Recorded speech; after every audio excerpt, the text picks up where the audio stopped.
Vamos a elevar una oración al cielo antes de iniciar este sermón. Buen Dios, buen Padre, que estás en el alto cielo, te agradecemos, Señor, por las muchas bendiciones que tú derramas constantemente sobre nosotros. Gracias, Señor, por el conocimiento que nos diste de tu palabra.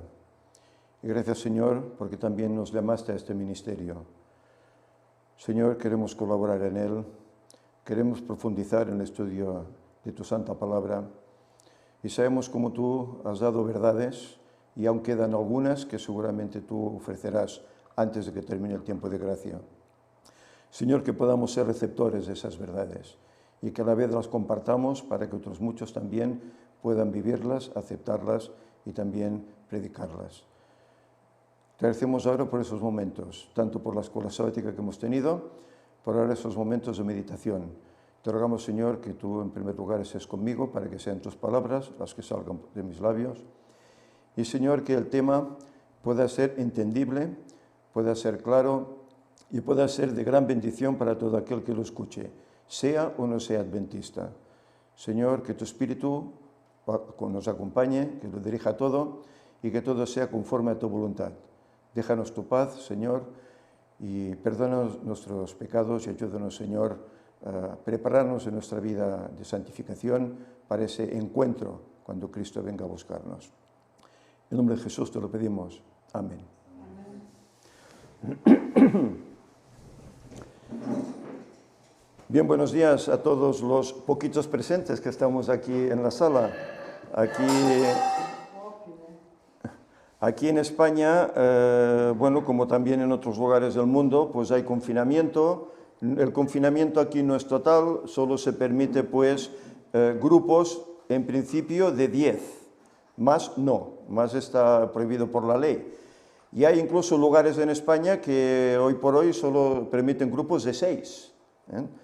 Es decir, que eso quiere decir que, bueno, por lo menos lo que se está anunciando en televisión y tal es que el COVID va avanzando, cada día hay más contagios y, bueno, y hay que prevenirse al respecto ante todo eso.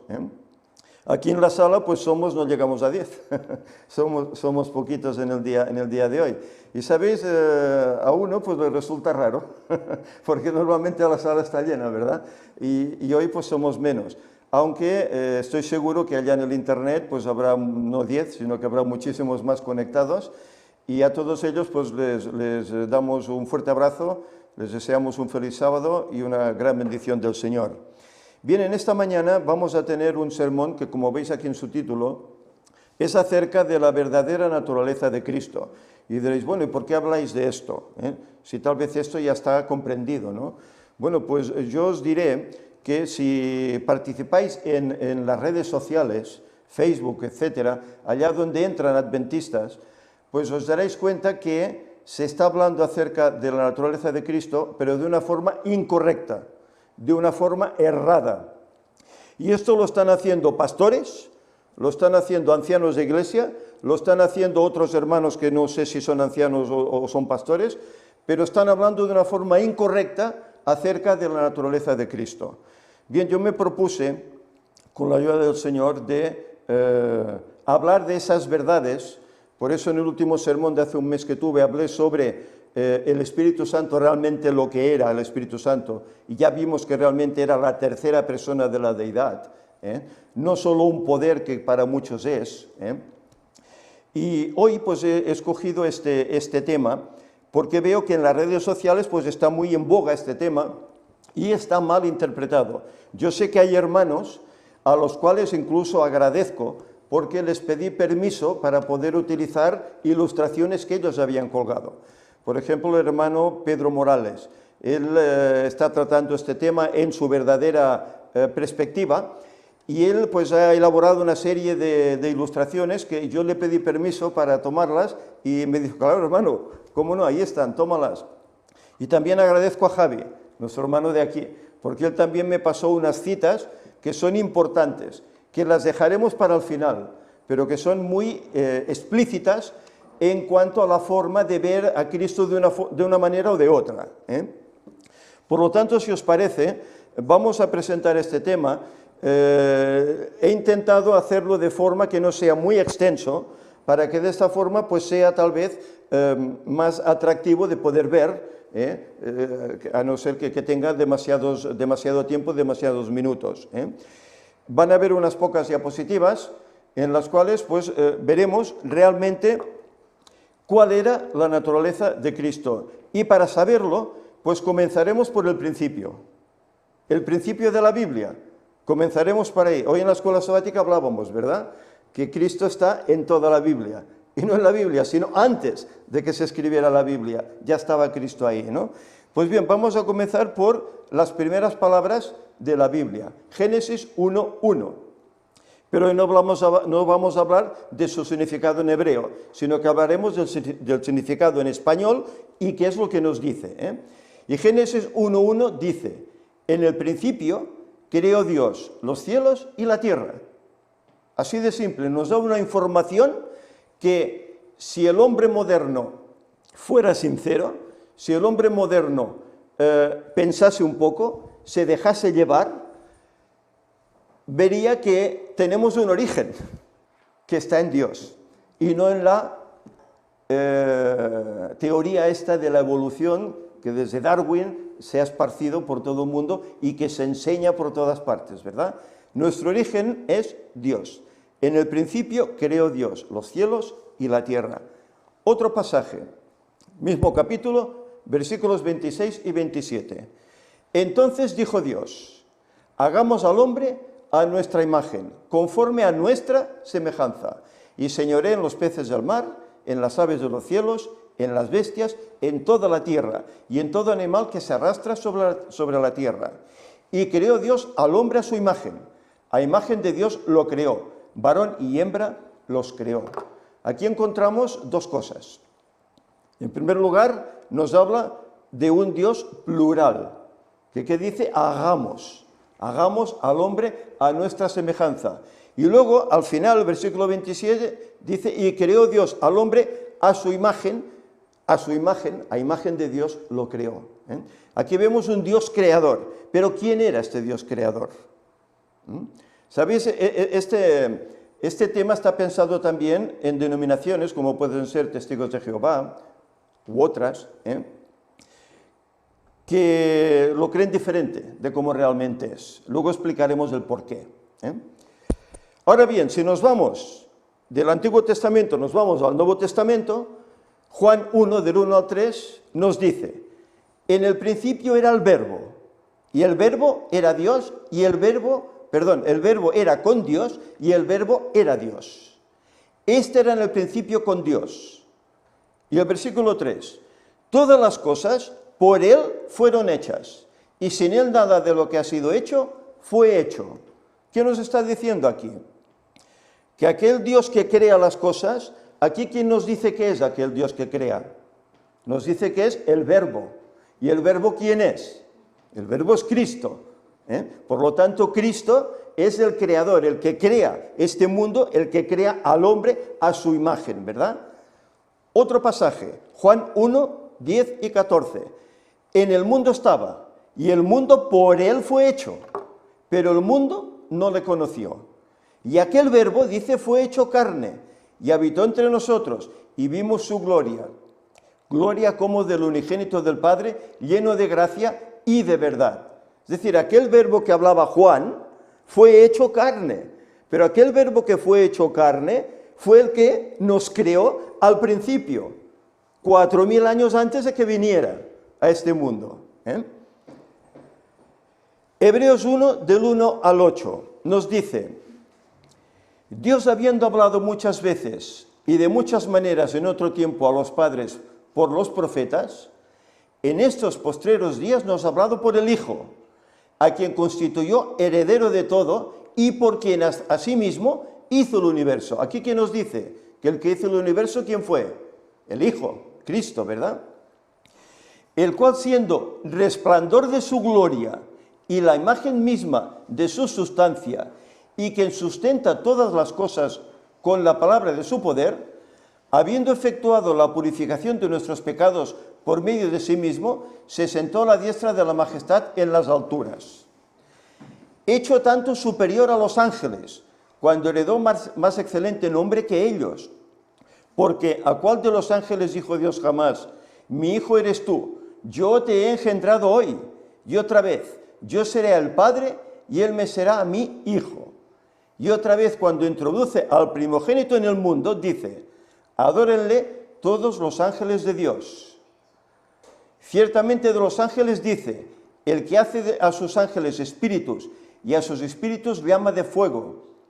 Mas del Hijo dice, tu trono, oh Dios, por el siglo del siglo. Cetro de equidad es el cetro de tu reino. Has amado la justicia y aborrecido la maldad, por lo cual te ungió Dios, el Dios tuyo, con óleo de alegría más que a tus compañeros.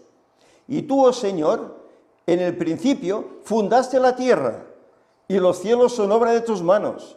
Ellos perecerán, mas tú permaneces, y todos ellos envejecerán como una vestidura, y como un vestido los envolverás y serán mudados. Pero tú eres el mismo, y tus años no acabarán. Pues, ¿a cuál de los ángeles dijo Dios jamás? Siéntate a mi diestra hasta que ponga a tus enemigos por estrado de tus pies. Bueno, aquí tenemos unas palabras de Pablo, en ese primer capítulo del libro a los Hebreos. Y nos habla acerca de este Hijo de Dios, que aquí lo menciona como mi hijo eres tú, mi primogénito eres tú, ¿verdad? Y dice que es igual siendo el resplandor de la gloria de ¿quién? Del Padre. Es igual que el resplandor de la gloria del Padre y la misma imagen de su sustancia, y quien además sustenta todas las cosas con la palabra de su poder. Y luego repite, tú, Señor, en el principio que hiciste, fundaste ¿el qué? La tierra. Aquel verbo, nos está hablando de aquel verbo, de aquel creador, ¿verdad? Claro, para muchos dirán, bueno, ves, aquí nos está demostrando pues que Jesús es primogénito de Dios, que fue engendrado en algún momento de la eternidad, y que por lo tanto está por debajo del Padre. En definitiva es un Dios menor, muchos lo verán así, pero aquí lo que está planteando, dice, tu trono, oh Dios, el del Hijo, tu trono, oh Dios, es por el siglo de los siglos. Tú permanecerás por siempre, mientras que lo demás concluirá. Es lo que nos está diciendo aquí este pasaje. Ahora bien, si tomamos el comentario bíblico adventista, en el tomo 3, la página 640, hay un comentario respecto al engendramiento de Jesús. La palabra es, yo te engendré. Y dice el comentario, no debe entenderse que esta declaración implique que originalmente el Hijo hubiese sido engendrado.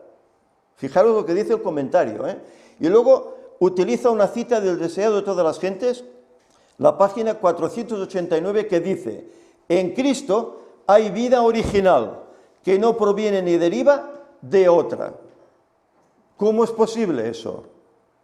Si Cristo para muchos es un ser inferior al Padre, es engendrado del Padre, es menor que el Padre, para muchos, ¿cómo es que aquí dice que en Cristo hay vida original que no proviene ni deriva de otra? Es decir, que no proviene ni del Padre, es vida propia que Él tiene en sí mismo.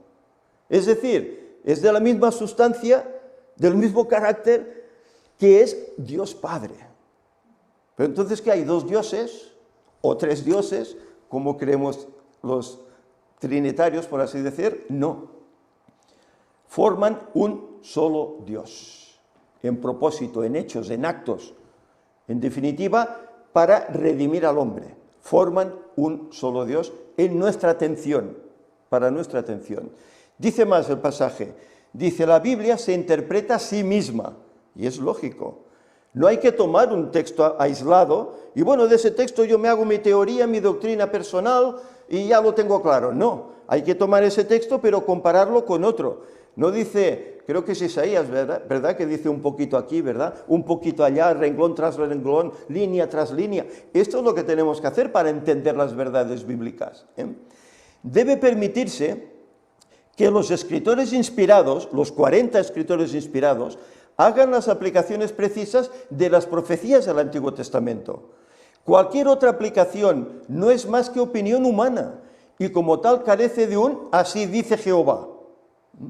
Cuando el apóstol inspirado comenta este texto, lo interpreta como una predicción de la resurrección incluso de Jesús. Fijaros, la resurrección de los muertos proclamó de modo muy especial que Jesús era Hijo de Dios. Y lo veremos, porque Él ahí tiene un poder personal en esa resurrección. Vamos a seguir adelante. Juan 10, 17 dice, por eso me ama el Padre, porque yo pongo mi vida, ¿para qué? Para volverla a tomar. Jesús no vino aquí, sabía que venía. Él venía porque sabía que tenía que dar su vida en rescate por la humanidad caída. Sabía que venía eso. Pero dice que Él pone su vida voluntariamente. Todo aquello que pasó no fue un accidente. Pasó porque estaba previsto en los planes del cielo. Desde ya, la eternidad estaba previsto así. Y los profetas lo anunciaron, cómo iba a pasar, cómo lo iban a azotar, cómo le iban a poner esa espina, esas coronas de espinas en la cabeza, cómo lo iban a traspasar en aquella cruz. Todo eso estaba profetizado. Cristo se limitó a cumplir lo que Él ya había anunciado de antemano. Pero dice que Él pone su vida, ¿para qué? Para volverla a tomar. ¿Qué le dijo el ángel cuando apartó aquella tremenda piedra que taponaba la cueva donde Cristo estaba en esa tumba? El ángel le dijo, tu Padre te llama. Y la vida que estaba en Él, en Cristo, surgió, despertó, salió del descanso sabático y salió de la tumba, por el poder que estaba en Él como Dios. Ya sabemos que hay otros lugares que dice que el Espíritu Santo levantó a Cristo. Y hay otros lugares que dice que el Padre levantó a Cristo. La muerte no pudo contenerlo. Claro, la muerte no puede contener a Dios Creador, no puede. Y no puede por un motivo, porque Él, siendo hombre, no había pecado. Y eso lo veremos. Eso muchos lo aceptan, todos los adventistas lo aceptan. ¿Qué más? Lucas 1, 26 al 35. Aquí encontraremos un pasaje muy importante que nos limitará cuál es realmente la verdadera naturaleza de Cristo. Yo sé que este tema, incluso mi hermano Víctor lo trató hace ya años, yo diría. Lo trató, y lo trató en varios episodios, no sé si fueron 12 o más. Pero bueno, claro, ocurre lo de siempre. Cuando alguien quiere buscar algo, pues claro, ve que hay muchos temas, muchas presentaciones de un mismo tema, y claro, a veces yo me encuentro que alguien me llama o me escribe, hermano, a ver si puedes hablar de tal cosa de una forma resumida, para que no tengamos que estar buscando en tantas presentaciones, tal. Bueno, la idea es esta, ¿no? Hacerlo de una forma tal vez un poco más resumida, para que la gente pues pueda tenerlo a mano. Pero no decimos nada nuevo, decimos lo que mi hermano Víctor presentó en su momento, en 12 o 13, no sé cuántas fueron las ocasiones, ¿verdad? El mensaje es exactamente el mismo. Lucas 1, 26 al 35 dice, al sexto mes, el ángel Gabriel, que fue aquel que quitó la piedra de la tumba, fue enviado por Dios a una ciudad de Galilea llamada Nazaret, a una virgen desposada con un varón que se llamaba José, igual que yo, de la casa de David, y el nombre de la virgen era María. Por lo tanto, era de la tribu ¿de qué? De Judá, ¿no? Y entrando el ángel en donde ella estaba, dijo, salve muy favorecida, el Señor es contigo, bendita tú entre las mujeres. Mas ella, cuando le vio, se turbó por sus palabras y pensaba, ¿qué salutación sería esta? Entonces el ángel le dijo, María, no temas, porque has hallado gracia delante de Dios, y ahora concebirás en tu vientre y darás a luz un hijo, y llamarás su nombre Jesús. Este será grande y será llamado Hijo del Altísimo. Y el Señor Dios le dará el trono de David su padre, y reinará sobre la casa de Jacob para siempre, y su reino no tendrá fin. Entonces María dijo al ángel, ¿cómo será esto? Pues no conozco varón. Respondiendo el ángel le dijo, el Espíritu Santo vendrá sobre ti, y el poder del Altísimo te cubrirá con su sombra, por lo cual también el santo ser que nacerá será llamado Hijo de Dios. El santo ser que nacerá, fijémonos en este pasaje, será llamado Hijo de Dios. Claro, aquí muchos dirán, bueno, pero es que ya Cristo ya era hijo antes, ¿no? Ya fue engendrado antes. ¿Sabéis cuándo es que Cristo se convierte en Hijo de Dios? Se convierte en Hijo de Dios cuando viene como hombre, cuando nace como nacemos nosotros. Entonces Él deja toda esa divinidad, toda esa gloria que tiene junto al Padre y como el Padre, deja eso y se reviste de humanidad. Se vuelve humilde, se vuelve siervo, semejante y parecido a nosotros. Digo semejante y parecido, no igual, y lo veremos, para hacerse siervo doliente, siervo sufriente. Y en esa condición Él se hace Hijo de Dios. ¿Por qué? Porque en todo su ministerio dependerá ¿de quién? Del poder del Padre y del Espíritu Santo. Por eso Él se convierte en Hijo de Dios. Y en ese momento es engendrado como hombre. En ese momento. Que para muchos es, bueno, en la eternidad. No. Es mal entendido. Otro pasaje, Isaías 9:6. Porque un niño nos es nacido, hijo nos es dado, y el principado sobre su hombro, y se llamará su nombre admirable, consejero, Dios fuerte, Padre eterno, príncipe de paz. Isaías 9:6. ¿De quién está hablando aquí? ¿De Dios el Padre? Está hablando de Cristo, cuando vendrá como niño. ¿Y qué dice? Aparte de esos diferentes atributos, se le llama Padre eterno. Caray, pero no es el Hijo. ¿No es el Hijo? ¿Cómo es que tiene ese título de Padre eterno? Porque es uno igual que el Padre. No nos cabe, somos humanos y hay cosas pues que cuesta tal vez que nos entre en la mente. Y con nuestra mente limitada pues tenemos ese problema. Pero hay que creerlo por fe. Por fe. Él es Padre eterno igual que es Dios Padre. Igual. Y esos títulos se le dan a Dios Padre y también se le dan al Espíritu Santo. Deseado de todas las gentes. Veremos ahora que nos habla Ellen White respecto a todo esto. Dice, la historia de Belén es un tema inagotable. En ella se oculta la profundidad de las riquezas de la sabiduría y de la ciencia de Dios.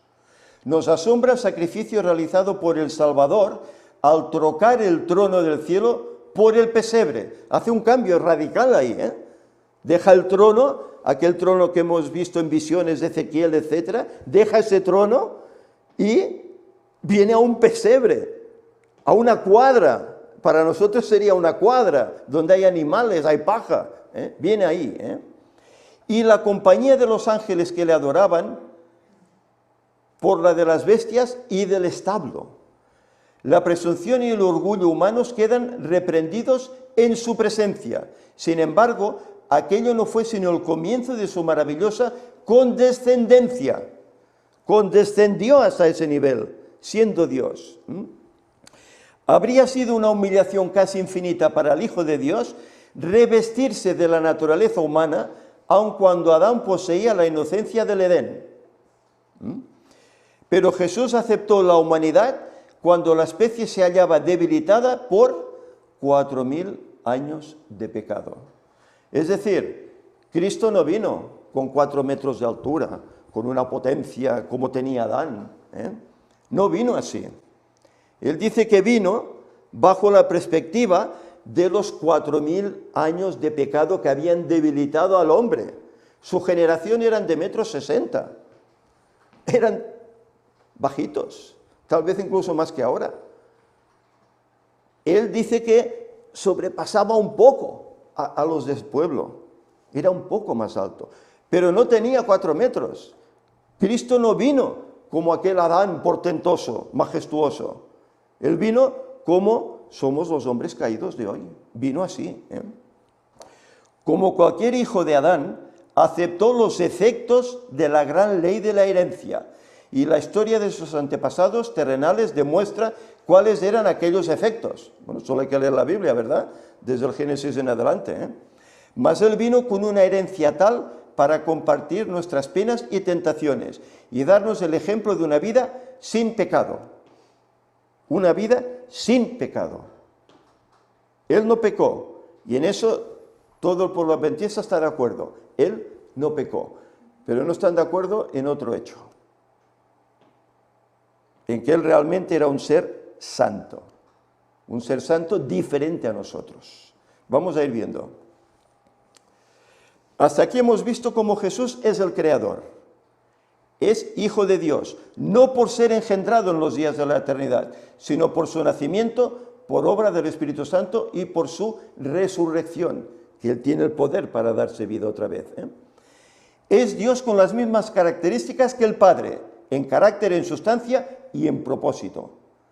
Y siendo Dios, se entregó a sí mismo por su propia voluntad, para venir a hacerse hombre, para redimir al hombre caído. ¿Y en qué condición vino? ¿Vino como Dios? ¿Vino como hombre? ¿O vino como Dios hombre? ¿Vino como Adán antes de pecar en santidad? ¿O después de haber pecado con naturaleza caída? ¿Fue exactamente igual a nosotros? ¿O fue semejante, fue parecido? ¿Nosotros hemos nacido santos o con la herencia del pecado? Hemos leído que Él era santo, ¿verdad? ¿Nosotros nacemos santos? Yo creo que ninguno. Aunque bueno, sabemos que la paga del pecado, la transgresión de la ley es muerte, es esa paga del pecado, ¿verdad? Y claro, cuando nacemos no podemos pecar porque no tenemos conocimiento, no transgredimos la ley. Pero con nosotros viene algo, perdona, con nosotros viene algo innato dentro de nosotros, que es ese pecado que cometió Adán, ese gen que ha ido pasando de generación en generación, pasando por Noé, pasando por Abraham, pasando por Moisés, pasando por David, pasando por Juan Bautista y llegando hasta nosotros. Pero hubo uno que no tuvo este gen. Y esto es lo que muchos adventistas no entienden. Y es lo que hoy intentamos explicar. Filipenses 2, 5 al 11. Dice, haya pues en vosotros este sentir que hubo también en Cristo Jesús, el cual, siendo en forma de Dios, no estimó el ser igual a Dios como cosa que aferrarse, sino que se despojó a sí mismo, tomando forma de siervo, hecho que semejante a los hombres. No dice es hecho exactamente igual a los hombres, dice semejante a los hombres. ¿Qué quiere decir esto? Que él no tenía huesos y carne como tenemos nosotros y sangre. Bueno, ya vimos que tuvo huesos, tuvo carne, tuvo sangre que derramó por nosotros, ¿verdad? Es decir, parecía exactamente como nosotros, pero no era exacto. No era exactamente igual. Había una diferencia. Y dice que estando en la condición de hombre, se humilló a sí mismo, haciéndose obediente hasta la muerte y muerte de cruz. Por lo cual Dios también lo exaltó hasta lo sumo y le dio un nombre que es sobre todo nombre, para que en el nombre de Jesús se doble toda rodilla de los que están en los cielos y en la tierra y debajo de la tierra. Y toda lengua confiese que Jesucristo es el Señor, para gloria de Dios Padre. Veremos cómo todos se doblaron de rodillas ante Jesús, incluso los demonios, incluso los mismos demonios. Mirad, esta es una de las ilustraciones que me prestó el hermano Pedro Morales. Filipenses 2:7 dice, sino que se despojó a sí mismo tomando forma de siervo, hecho semejante a los hombres. En el Strong, esta palabra semejante es homoioma, que significa en su definición forma, abstracto, parecido, semejanza, ¿eh? Y luego tiene otras definiciones en la Reina Valera que es semejante, semejanza. No dice en ningún momento igual, dice semejante, parecido, pero no dice que es igual que los demás hombres. Él dice, esta también es una ilustración de él, dice, la historia se vuelve a repetir. Pese a las citas inspiradas que se presentan, muchos adventistas insisten que Cristo nació en pecado y con tendencia al mal. Muchos adventistas, y son adventistas. En teoría tienen nuestra misma fe, que también somos adventistas. Pero me gustaría saber quién es más adventista. ¿Quién es el adventista auténtico? ¿Si aquellos o nosotros? Ellen White escribe en manuscritos inéditos, debe ser, porque aquí pone inéxitos, debe ser inéditos, tomo 5, página 272. Dice, cuando Cristo estuvo en esta tierra, la gente se apiñaba para escucharlo. Tan sencillas y claras eran sus palabras que aun los iletrados podían entenderlo. Y sus oyentes escuchaban embelesados, lo cual enfurecía a los escribas y a los fariseos. Se llenaron de celos a causa de que el pueblo escuchara con tanta atención las palabras de este nuevo maestro. Claro, les estaba quitando su lugar, ¿eh? Resolvieron quebrar su influencia sobre las multitudes. Empezaron atacando su carácter y diciendo que había nacido en pecado. ¿Y esto quién lo decían? Los escribas y los fariseos. Este ha nacido en pecado, igual que todos vosotros. ¿Y no oímos eso hoy en la iglesia? No, es que Cristo nació en pecado, igual que todos. Están hablando como hablaban los escribas y fariseos. ¿No se dan cuenta de esto? Son el pueblo de Dios y están acusando a Cristo de haber nacido en pecado, como lo acusaban los escribas y los fariseos. ¿No piensan eso? Y dice que expulsaba demonios por el príncipe de los demonios. Así cumplieron las palabras, sin causa me odian. Juan 15, 25. Y él termina esta cita con palabras del hermano, dice, mucho cuidado con rechazar los testimonios del testigo fiel y verdadero, porque el zarandeo va a atentar o va a aventar a muchos. Y es verdad. Cuando uno no cree estas cosas, es decir, cuando uno no cree en la divinidad de tres, cuando uno no cree en el poder real del Espíritu Santo, ¿quién es? Dios. Cuando uno no cree que Cristo vino sin pecado, cuidado. Todos esos errores llevarán a cometer muchos más errores. Y sabéis, todos los que creen de esta forma, ¿sabéis que también no creen? Pues en la realidad de los 6000 años, en que realmente Cristo vendrá en el 2031, no creen en estas cosas. No creen en esa herida y lo que esa herida realmente ha hecho por nosotros. No creen. Estoy ronco, ¿verdad? Me noto, perdonad. Pues hay todos esos problemas, cuando se rechazan esas verdades esenciales. Y lo negativo es que se llaman pueblo de Dios. Y rechazan estas verdades esenciales. Otra ilustración del hermano. Cristo nunca tuvo una mancha ni inclinación a la corrupción, porque fue el santo ser que escribía Lucas. Y dice una cita de Ellen White, que está en la carta 8 de 1895, dice, estas palabras no se refieren a ningún ser humano, excepto al Hijo del Dios infinito. Nunca, de ninguna manera, dejes la más mínima impresión en las mentes humanas de que una mancha o inclinación o la corrupción descansaba sobre Cristo. Nunca permitas que se diga, ni pienses, que una corrupción de mancha de pecado estaba en Cristo, o inclinación, o que Él de alguna manera cedió a la corrupción. Nunca. ¿No dijo Él, el diablo no tiene nada en mí? ¿Por qué dijo el diablo no tiene nada en mí? El diablo tiene contra nosotros porque hemos pecado, pero contra Cristo tenía algo. Él mismo dijo, no tiene nada en mí. Otra cita. Carta 8, 1895. Gracias, molt amable.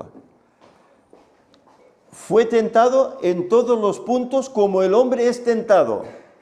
yo incluso diría más. Sin embargo, se le llama santo ser, según Lucas 1:35. Es un misterio que se deja sin explicar a los mortales, que Cristo podría ser tentado en todos los puntos como nosotros, y sin embargo estar sin pecado. Es un misterio, desde luego. La encarnación de Cristo siempre ha sido y seguirá siendo un misterio, desde luego. Y por eso el hombre común, que no lo acepta, ¿qué hace? Se mofa. Oh, la Virgen María fue engendrada del Espíritu Santo. Oh, eso, vamos, si no hay ahí relación hombre-mujer, imposible que se pueda concebir, ¿no? Eso, el hombre se mofa, ¿verdad? Lo que es revelado es para nosotros y para nuestros hijos, pero hay cosas como esa encarnación, como esa no existencia de ese gen en él, que no se nos ha revelado plenamente, que no conocemos plenamente y conoceremos en la eternidad, si Dios quiere. Dice, pero que todo ser humano sea advertido desde el principio de hacer a Cristo completamente humano, aunque su apariencia fuese humana.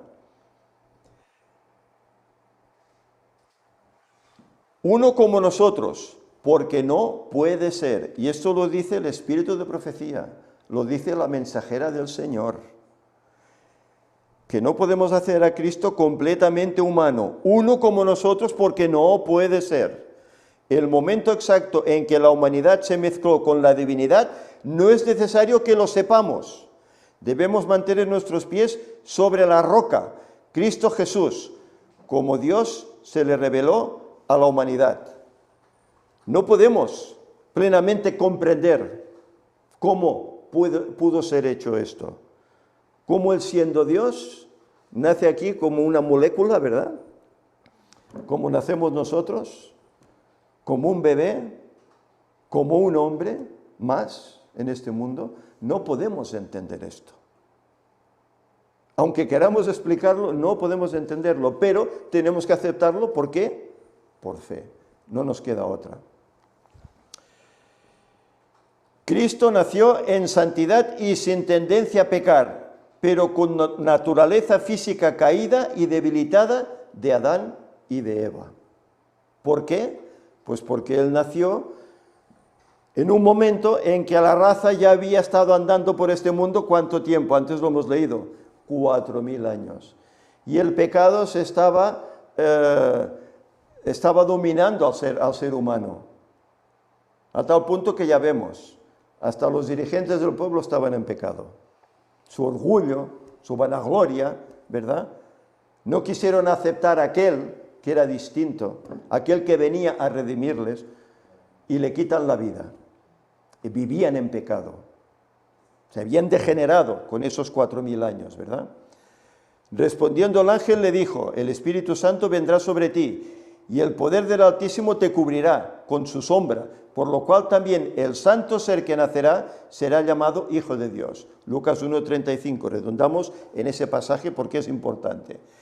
Y en los textos originales hay estas palabras, ayop, que significa santo, ¿verdad?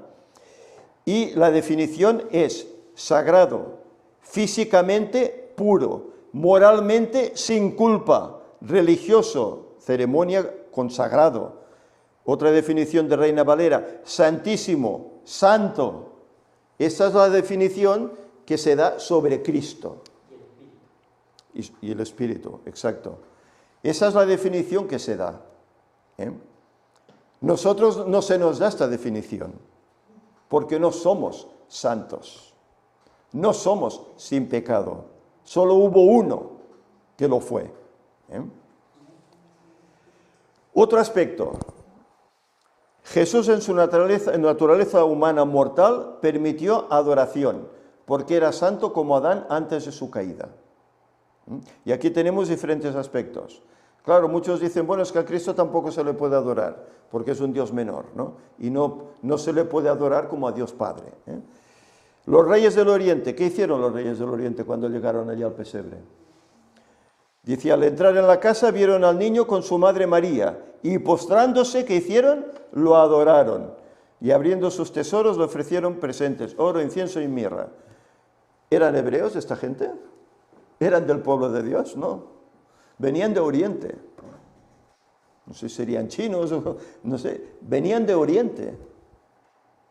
Y ellos habían visto en las estrellas esa estrella de Jacob que iba a salir, profetizada por Balaam, ¿verdad?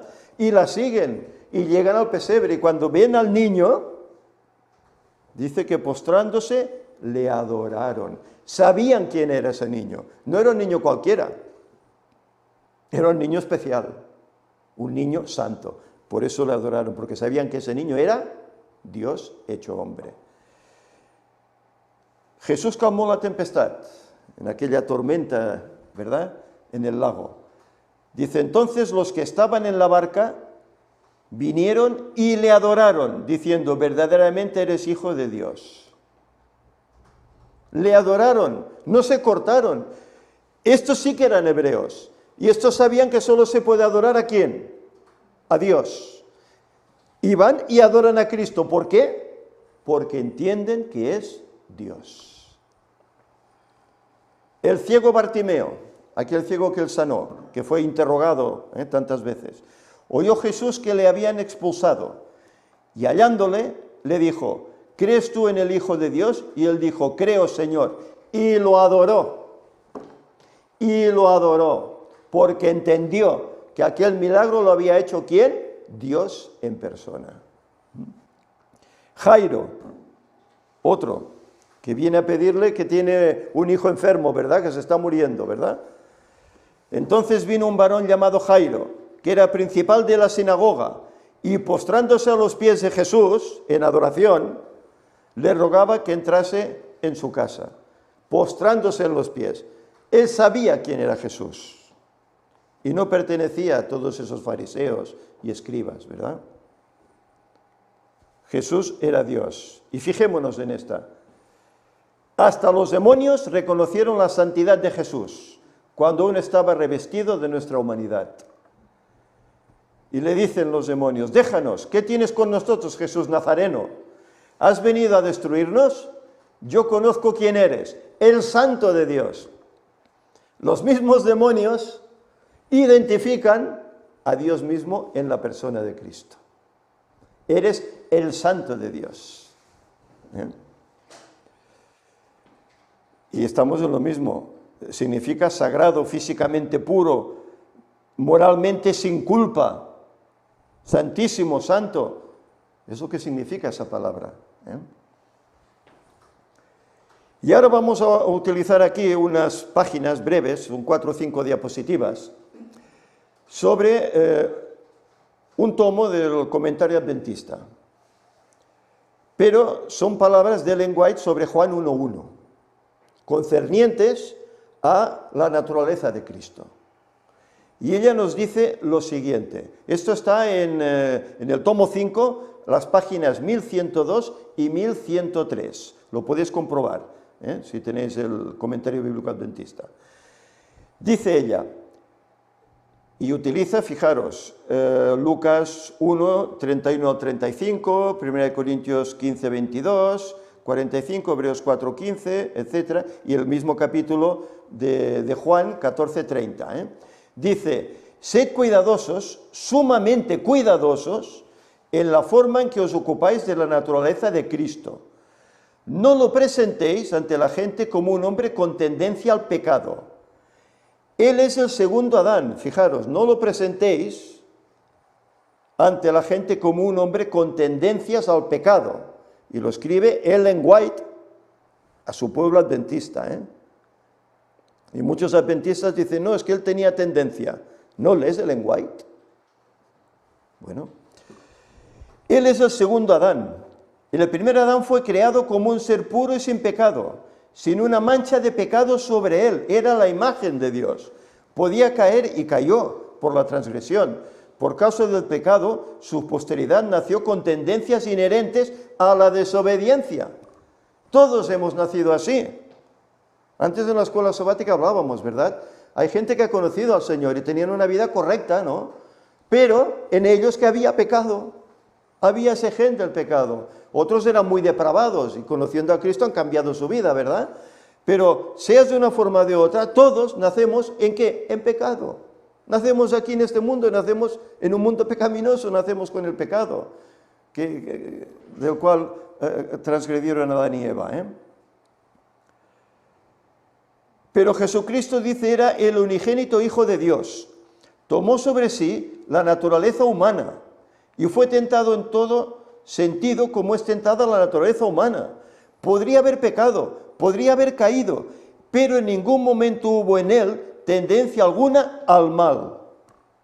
Otra vez se está repitiendo lo mismo.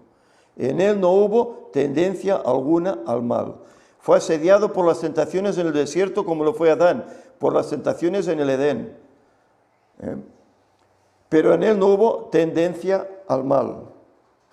¿Por qué? Porque era un santo ser, distinto a nosotros. Dice más, evitad toda cuestión que se relacione con la humanidad de Cristo, que pueda ser mal interpretada. La verdad y la suposición tienen pocas similitudes.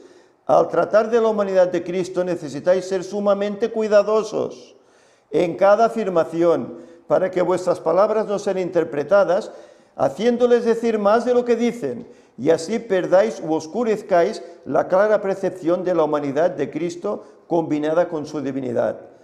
Su nacimiento fue un milagro de Dios, pues el ángel dijo, y ahora concebirás en tu vientre, y darás a luz un hijo, y llamarás su nombre Jesús.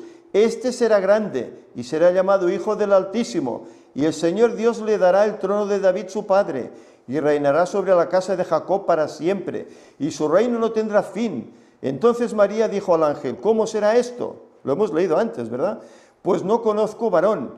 Respondiendo el ángel le dijo, el Espíritu Santo vendrá sobre ti, y el poder del Altísimo te cubrirá con su sombra, por lo cual también el santo ser que nacerá será llamado Hijo de Dios.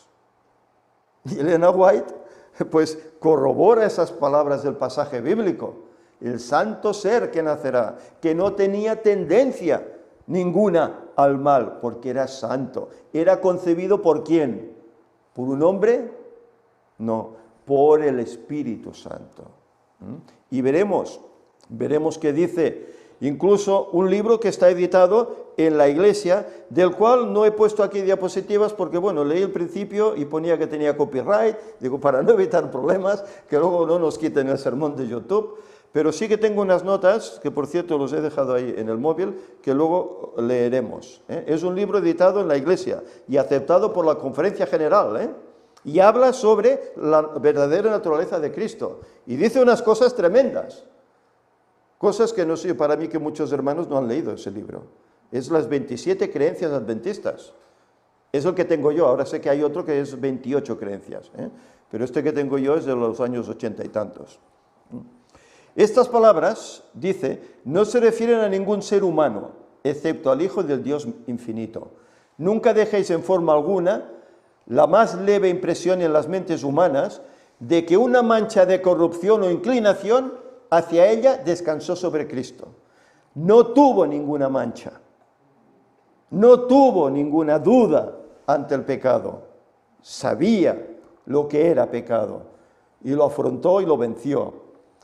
O que en alguna manera se rindió a la corrupción, no se rindió nunca a esa corrupción.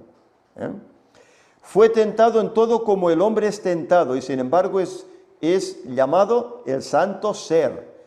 Que Cristo pudiera ser tentado en todo como lo somos nosotros y sin embargo fuera sin pecado, es un misterio que no ha sido explicado a los mortales. La encarnación de Cristo siempre ha sido un misterio y siempre seguirá siéndolo. Lo que se ha revelado es para nosotros y para nuestros hijos, pero que cada ser humano permanezca en guardia para que no haga a Cristo completamente humano, como uno de nosotros. 100%, como muchos. No, es que Cristo es 100%, y si dices lo contrario, eres un hereje. El hereje es el que dice que Cristo es un 100% humano, porque dice, no lo hagáis completamente humano como nosotros. Es que dicen 100% humano, 100% divino, y es eso que corre por todo. Claro, y esto es un error. Bueno, es que, a ver, el error está, uno, en no leer bien los pasajes bíblicos, y segundo, en no leer el espíritu de profecía.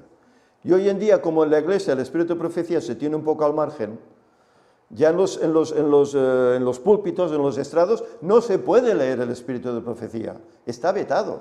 No se puede leer.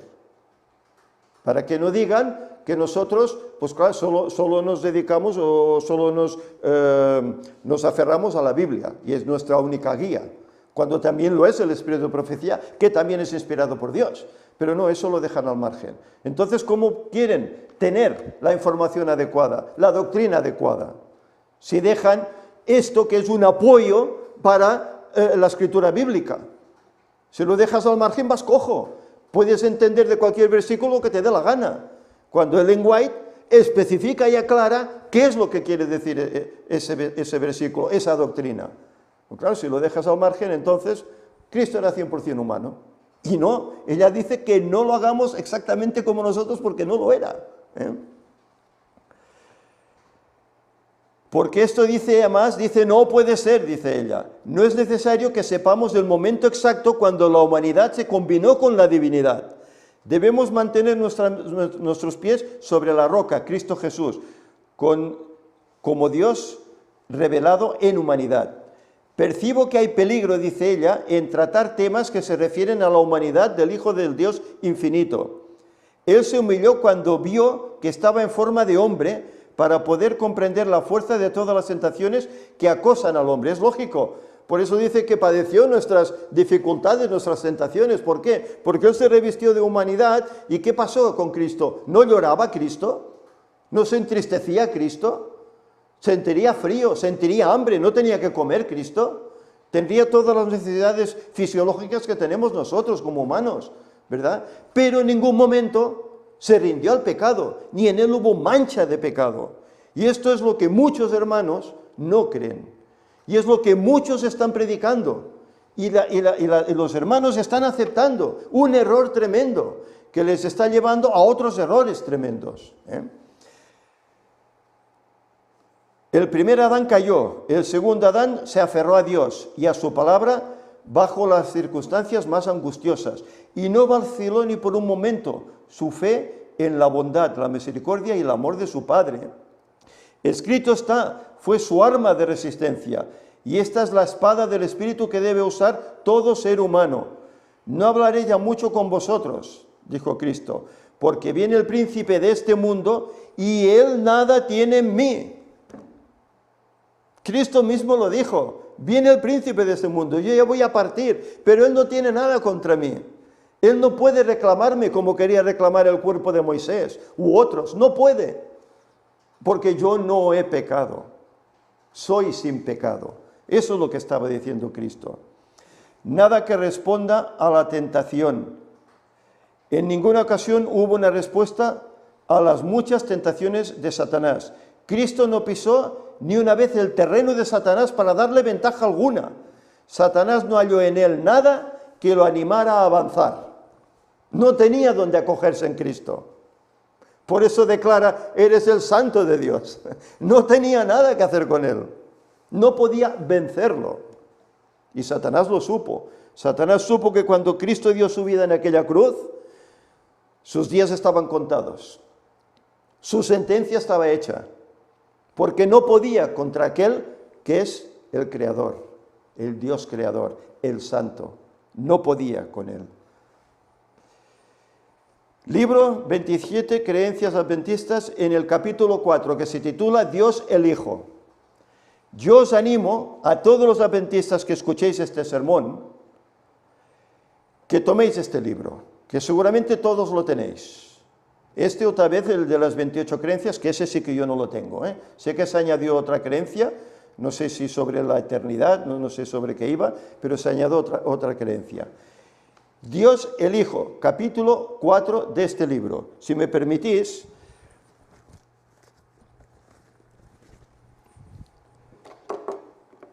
yo no lo he puesto aquí por el tema este del copyright, que dice, pero sí que he tomado unos escritos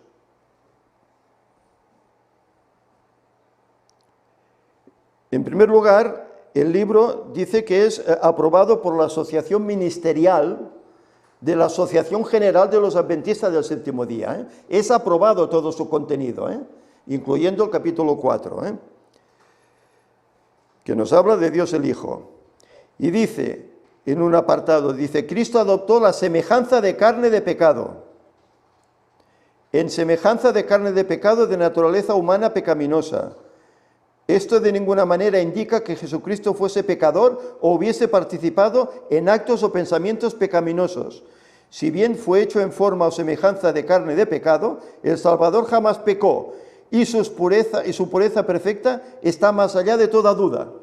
Esto lo dice el libro de las 27 creencias. Ya digo, yo el que tengo es de los años 80, de tiempos pasados cuando tal vez todo funcionaba mejor. Otro, ¿cómo sufrió Cristo bajo la tentación? A pesar de tener la semejanza de carne de pecado, sus facultades espirituales estaban libres de cualquier efecto o consecuencia del pecado. Por lo tanto, su naturaleza santa era extremadamente sensible. Cualquier contacto con el mal le causaba dolor. Así pues, y debido a que el Salvador sufrió en proporción a la perfección de su santidad, las tentaciones le producían mayores sufrimientos que a cualquier otro ser humano. ¿Os habéis fijado lo que he leído ahora? Él, viendo el mal, se dolía. ¿Por qué? Porque era santo, era puro, y le dolía ver el mal, le dolía ver el pecado. ¿Por qué atendía a tantas personas? Que los curaba, ciegos, cojos, muertos que resucitaba. ¿Por qué? Porque se dolía del mal. ¿Por qué lloró sobre Jerusalén cuando iba a entrar en ella? Porque vio toda la devastación que iba a venir 40 años después sobre la ciudad. Y lloró por aquel su pueblo, que le negaron, que le rechazaron. Lloró, viendo cómo allí morirían padres, madres, niños. Morirían todos. Lloró por el dolor humano, porque era un ser sin pecado. La santidad de la naturaleza humana de Jesucristo. Es evidente que la naturaleza divina de Jesús era santa, pero ¿qué podemos decir de su naturaleza humana? Dice, la Biblia describe a la humanidad de Jesús llamándola santa. Su nacimiento fue sobrenatural, fue concebido del Espíritu Santo. Cuando aún no había nacido, fue descrito como el santo ser. Y utiliza Lucas 1:35.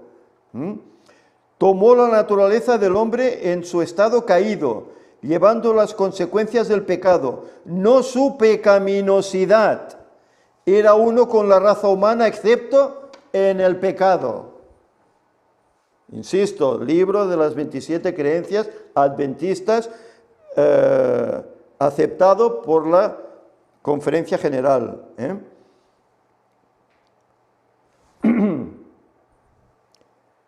Aquí hay unas palabras que me han quedado un poco borrosas. Dice, Jesucristo tomó sobre sí mismo nuestra naturaleza, con todas sus debilidades, pero se mantuvo libre de la corrupción hereditaria y de la depravación y la práctica del pecado. Se mantuvo libre, y veremos el por qué se mantuvo libre, porque aquí también lo dice, lo veremos. Ante sus oponentes proclamó, ¿quién de vosotros me redarguye de pecado? Juan 8:46, y cuando se acercaba a su mayor prueba declaró, viene el príncipe de este mundo y él nada tiene en mí. Juan 14:30. Jesús no poseía propensiones ni inclinaciones al mal. ¿Escucháis bien? Jesús no poseía propensiones ni inclinaciones al mal, ni siquiera pasiones pecaminosas. Ninguna de las tentaciones que lo asaltaban como una luz pudo quebrantar su inamovible lealtad a Dios. Jesús nunca hizo confesión de pecado ni ofreció sacrificio. No oró, Padre, perdóname, sino que oró, Padre, perdónalos. Él no oró, Padre, perdóname, es verdad. Dice, Padre, perdónalos. Incluso a los que lo crucificaban, perdónalos que no saben lo que hacen. Pero no oró pidiendo perdón por él porque no había pecado ante Dios el Padre, ¿verdad? procurando siempre, dice, cumplir la voluntad de su Padre y no la suya propia. Jesús mantuvo constantemente su dependencia del Padre, según Juan 5:30. A diferencia de la humanidad caída, la naturaleza espiritual de Jesús es pura y santa, libre de toda contaminación del pecado. Sería un error pensar que Cristo es absolutamente humano como nosotros. Y lo sigue diciendo el libro de las 27 creencias. Es el segundo Adán, el único hijo de Dios. Tampoco debiéramos considerarlo como un hombre en la propensión a pecar o con la propensión a pecar. Si bien su naturaleza humana fue tentada en todo lo que la naturaleza humana puede ser tentada, nunca cayó, jamás pecó, nunca se halló en él ninguna inclinación al mal. De hecho, Jesús es el mayor y más santo ejemplo de la humanidad. Es santo y todo lo que hizo demostró perfección. En verdad constituye el ejemplo perfecto de la humanidad sin pecado. Y hay aquí una cinta para terminar muy interesante. El por qué no tuvo propensión al mal cuando nació. Y dicen, pero si bien tomó la humanidad con sus debilidades inocentes, no la tomó con las propensiones pecaminosas. Aquí se interpuso la deidad. El Espíritu Santo cubrió a la Virgen con su sombra y permitiendo que de ella se derivara la debilidad, prohibió la maldad. Fijaros qué dice la cita. El Espíritu Santo cubrió a la Virgen con su sombra y permitiendo que de ella se derivara la debilidad, prohibió la maldad y así causó que fuese generada una humanidad sufriente y capaz de sentir tristeza, pero a pesar de ello, sin mancha ni contaminación. Una humanidad con lágrimas, pero sin mácula, accesible a la angustia, pero no dispuesta a ofender. ¿Vemos qué dice aquí? El Espíritu Santo lo concibió en la Virgen María para que fuera hombre, pero quitó de él, no sabemos cómo, ni entendemos cómo, pero quitó esa propensión a la maldad que tenemos todos. Un niño pequeño es inocente, dice, bueno, si es que no sabe la ley, no puede pecar. Pero, ¿habéis visto dos niños juntos con un juguete? Pueden tener 2 años, 3 años, pero el juguete es de los dos. Y lo coge uno y no, el otro, no es mío, y se pelean por el juguete. Y son mocosillos. ¿Han conocido la ley? ¿Han pecado? No. Pero su intención, su propensión, ¿qué es? El mal, el egoísmo, el ego. Es mío. Somos así, venimos así. El pecado de Adán es hereditario y lo hemos recibido todos. Pero Cristo no. Cristo no lo tuvo. Y esa es la diferencia entre Él y nosotros. Y cualquiera que ponga a Cristo 100% humano, está rechazando la verdad divina. Está engañando. Se está perdiendo. Y tantos hay, incluso pastores, tantos hay, que van en ese camino. Una cita. Esta me la pasó Javier. Exaltad a Jesús. Página 10. Es una matutina, ¿verdad? Si no recuerdo mal. Hay luz y gloria en la verdad de que Cristo fue uno con el Padre, antes que estableciera el fundamento del mundo. Esta es la luz que brilla en un lugar oscuro, haciéndolo resplandecer con gloria divina y original.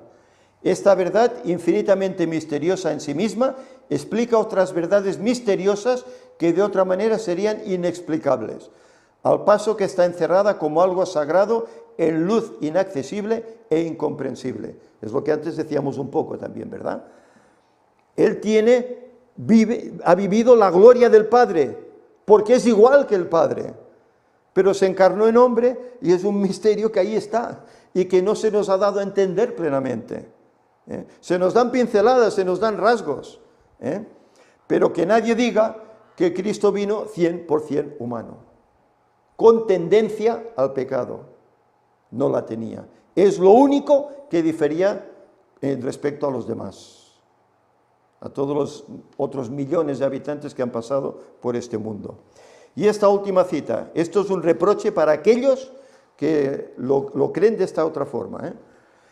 Y la aserción, también me la pasó Javi, y la aserción de estar sin pecado constituye de por sí una prueba de que el que tal asevera dista mucho de ser santo.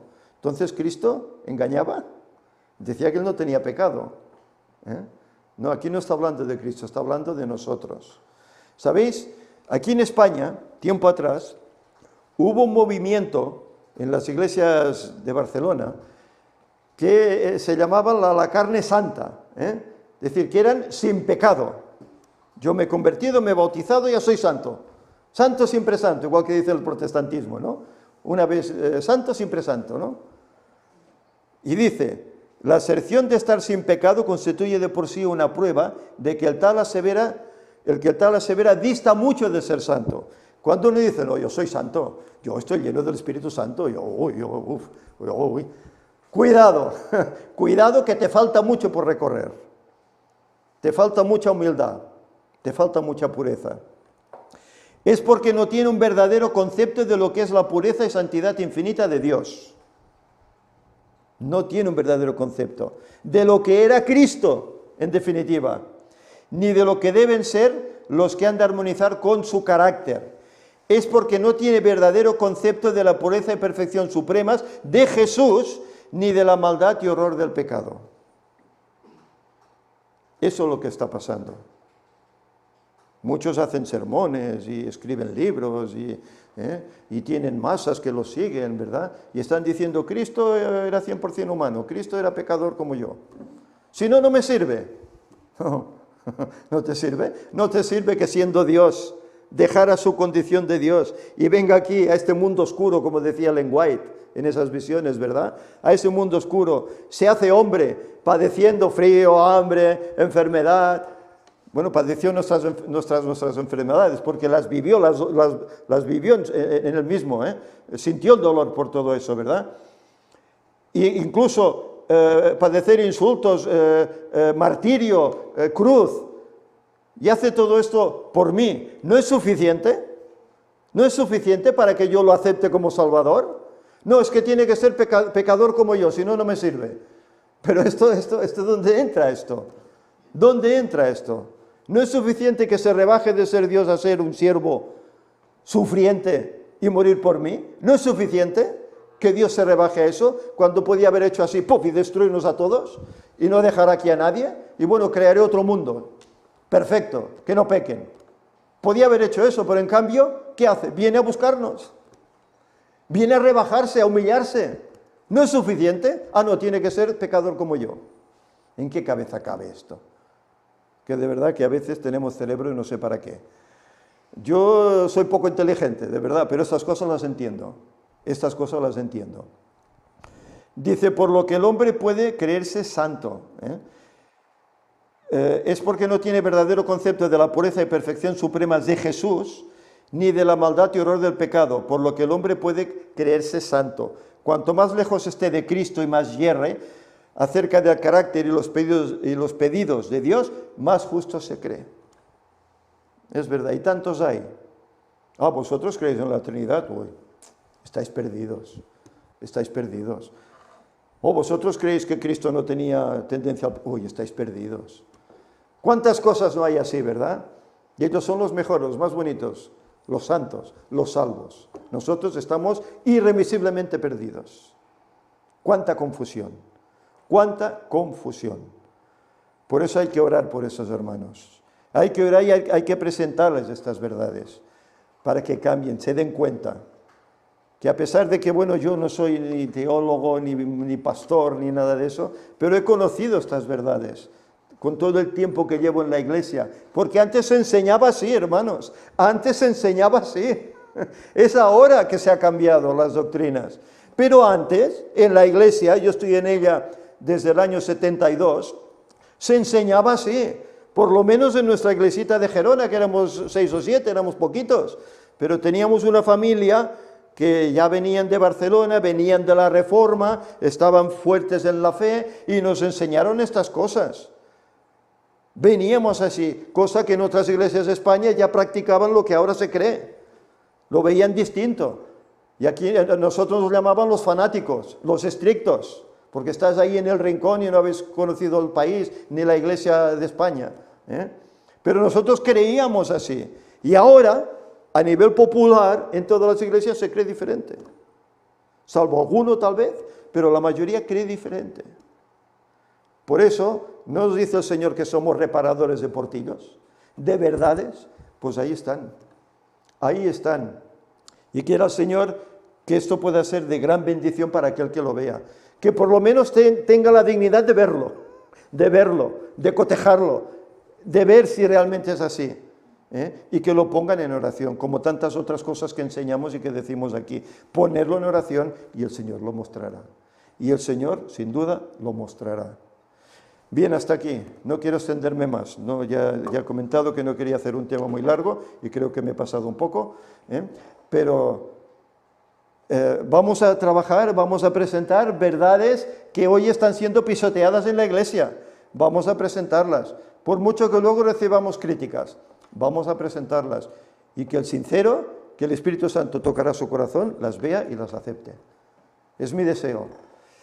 Hermanos, vamos a terminar con una oración y que el Señor nos bendiga a todos.